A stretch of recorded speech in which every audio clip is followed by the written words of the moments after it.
Genesis 1:26. Vayomer Elohim na'aseh Adam b'tzalmenu kidmutenu ve'yirdu bidgat hayam uv'of hashemayim uv'abehema uv'kol ha'aretz uv'kol ha'remes ha'romes al ha'aretz. And so we start off with our standard "and God said," which we've seen many times in the creation account. But here we're going to see a bit of a switch from the singular to the plural. We're going to see we and us here in the next line, and as the direct speech from God begins. Na'aseh is from the verb asa. This is a weak verb with the ayin at the beginning and the hey at the end, and the hey often drops off in the conjugations. Here it's probably there as part of the cohortative form. So let us make, and that noon prefix tells us that this is that 1CP form. And let us make man, Adam, where we get the name Adam from, probably here a collective for humanity. Let us make man in our image. There's the 1CP suffix. And then according to our likeness. You do have different prepositions here.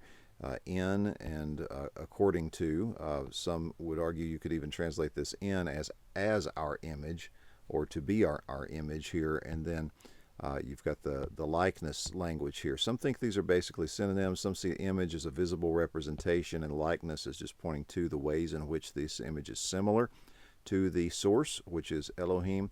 But it's really interesting. Elohim is a plural noun.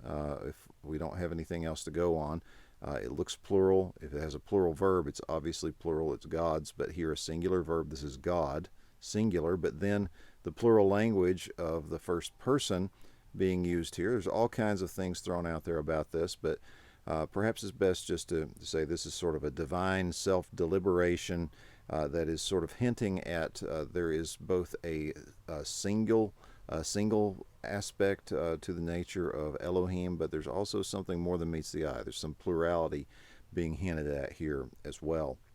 And this image of God idea that appears first of all in this text is brought on all kinds of speculations. A lot of philosophical ideas are automatically applied to it without really examining the context. And one thing that's often overlooked in this discussion is the use of the verbs. And verse 26 and verse 28 will be key in this. But in verse 26, we have a yiktol form with the vav prefix, a simple vav, not the vayiktol form.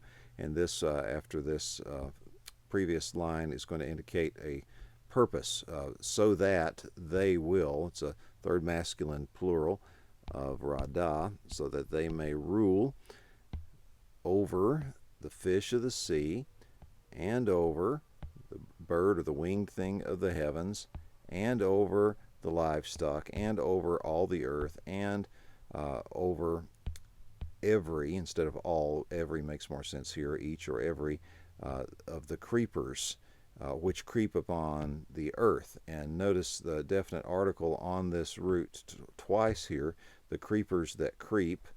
You could just render it the creeping things, but here you have more of the noun form, and then you've got more of the participle form right here. A participle is a verbal adjective, and sometimes adjectives can act like nouns, act like substantive. We could say the red when we mean the red thing.